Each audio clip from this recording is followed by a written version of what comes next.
Oke, baik. Kita lanjutkan di video yang kedua. Di video bagian pertama tadi saya sudah praktekkan ya cara melakukan instalasi aplikasi Dapodik versi 2022 sekaligus membereskan beberapa data invalid.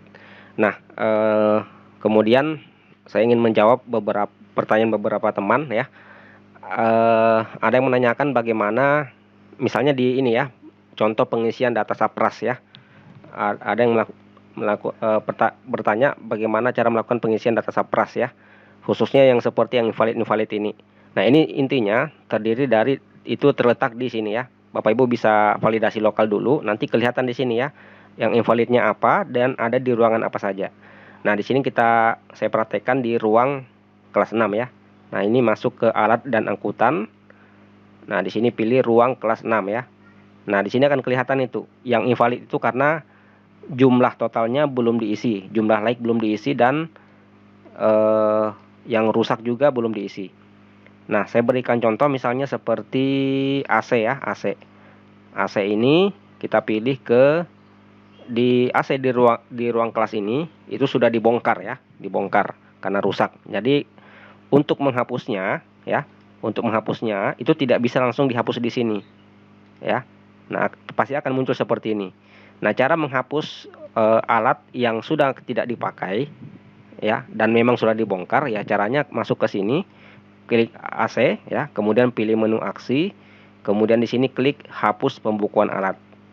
Nah, di sini hapus buku dilihat kenapa ingin dihapus ya. AC tadi itu karena dibongkar, jadi saya pilih dibongkar ya. Sini tanggal berapa, saya isi dengan tanggal saat dibongkarnya ya, misalnya hari ini ya, seperti itu, simpan ya.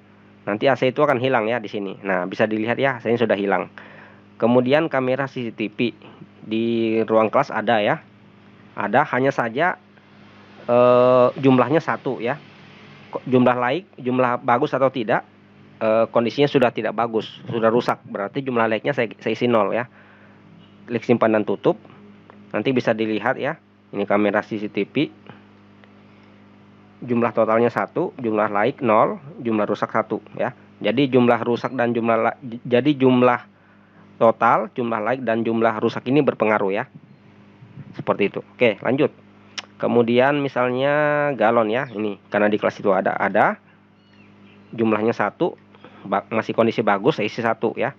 Maka nanti otomatis ya kita bisa lihat jumlah total 1, yang bagus 1, jumlah rusak juga 0 ya, seperti itu. Jadi dia pengaruh ke perhitungannya. Kemudian gelas air minum itu ada 3, sesi juga 3 ya, karena masih bagus, simpan dan tutup ya. Jadi pengisian Saprasing seperti itu modelnya. Jam dinding ini kondisinya masih bagus, sesi 1 ya, seperti itu. Itu disesuaikan saja dengan jumlah yang ada di sekolah. Oke, pel ini saya isi 1. Kemudian tempat sampah juga ada 1, masih bagus ya. Kalau masih bagus jumlah like-nya diisi ya. Sapu ijuk juga sama, itu 1. Oke, sapu lidi juga masih ada 1, jumlah like-nya 1. Spidol itu ada 2, masih bagus, saya isi yang bagus juga 2. Oke, kemudian penghapus papan tulis 1, masih bagus. Oke, kemudian foto presiden dan wapres 1 ya, masing-masing 1, masih bagus. Ini pompa air minum, oh iya ada ya. Oke, jumlahnya 1. Oke, lanjut. Ini masih banyak ya yang perlu diisi. Loker 1 ya. Oke. Kemudian kursi guru cuma 1, kondisinya masih bagus. Oke, ini maksud alat di sini adalah peralatan yang ada di dalam suatu ruangan ya. Jadi Bapak Ibu perlu mengetahui juga kondisi pengisian sapras yang ada di sekolah ya. Itu akan pengaruh mulai dari tanah, kemudian bangunan, ruangan, kemudian alat ya, seperti itu. Kursi siswa ya, jumlahnya berapa yang ada di kelas? Jumlahnya 36. Nah, yang bagus itu ada 30. Nah, berarti sisanya 6 itu rusak. Nanti kita bisa lihat ya, kursi siswa simpan dan tutup. Nah, kita bisa lihat ya, ini kursi siswa. Kursi siswa jumlah totalnya 36. Yang bagus 30, yang rusak 6 ya. Nanti otomatis dia menghitung ya. Oke, lampu. Jumlahnya 6. Yang bagus juga masih 6 ya. Jadi disesuaikan dengan kondisi alat yang ada di sekolah ya. Bentar, kita lihat dulu. Apa ini? Papan tulis ya, masih bagus. Jadi pengisian saprasnya seperti ini. Papan apa saja alat yang ada di dalam kelas kita isikan ya. Nah, biasanya sih kalau saya di sekolah itu saya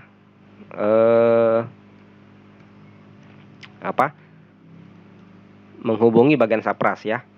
Kalau bagian sapras tidak ada, lebih detailnya jumlah alat yang ada di sekolah, saya membuatkan form ya, kemudian saya serahkan ke ketua kelas atau sekretarisnya.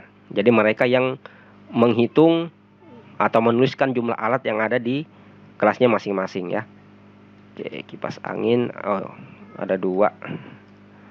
Sorry. Oke. Kipas angin. Ini ada 2. Masih bagus 2. Oke. Selanjutnya kotak P3K ya, ini juga ada, masih bagus. Oke, sekarang papan mading ya, ini juga ada, masih bagus ya. Saya biasanya membutuhkan ini laporan saja dari ketua kelasnya ya, ketua kelas atau sekretarisnya ya, karena tentunya siswa yang lebih mengetahui alat dan kondisi peralatan tersebut yang ada di kelasnya masing-masing ya. Oke, ini sudah saya validasi lokal ya, refresh. Oke, masih ada 2, kipas angin ruang kelas 4. Nah, kita masuk ke alat ruang kelas 4, kipas angin. Oke, nah di sini Bapak Ibu bisa lihat ya, kipas anginnya terdata 2, padahal cuma kipas anginnya double di sini ya. Kita bisa lihat di sini kipas anginnya double. Jadi saya perlu menghapus salah satunya. Cara menghapusnya ya, kita pilih salah satu yang mau ingin dihapus, kemudian klik menu aksi. Di sini hapus pembukaan alat. Nah, hapus buku kita pilih dengan koreksi data ya. Koreksi data. Jadi yang satunya akan dihapus ya. Jadi untuk menghapusnya itu tidak menggunakan menu hapus yang ada di sini, menu merah ya. Itu tidak akan bisa. Simpan. Oke, kemudian kita isi yang aslinya. Kipas angin 2. Oke, sorry, bukan 12 tapi 2. Kemudian jumlah like-nya juga ada 2 ya, yang masih bagus. Simpan dan tutup. Oke, kita validasi lokal. Ya, sudah habis ya. Data invalid sudah habis. Seperti ini. Masih ada yang GTK ini, ada yang ini jam mengajar belum terlalu penting sekarang. Nanti saya bisa kejar ya pengisiannya. Ini ini kita biarkan Satpras ke RPS. Nanti akan kita cross check ya. Nah, jika sudah seperti ini ya, kita bisa melakukan proses sinkron ya, proses sinkron. Karena bagian invalidnya sudah hilang ya, seperti itu. Oke, demikian panduan yang saya buat untuk pengisian Satpras. Mudah-mudahan bermanfaat. Kita lanjut di video selanjutnya.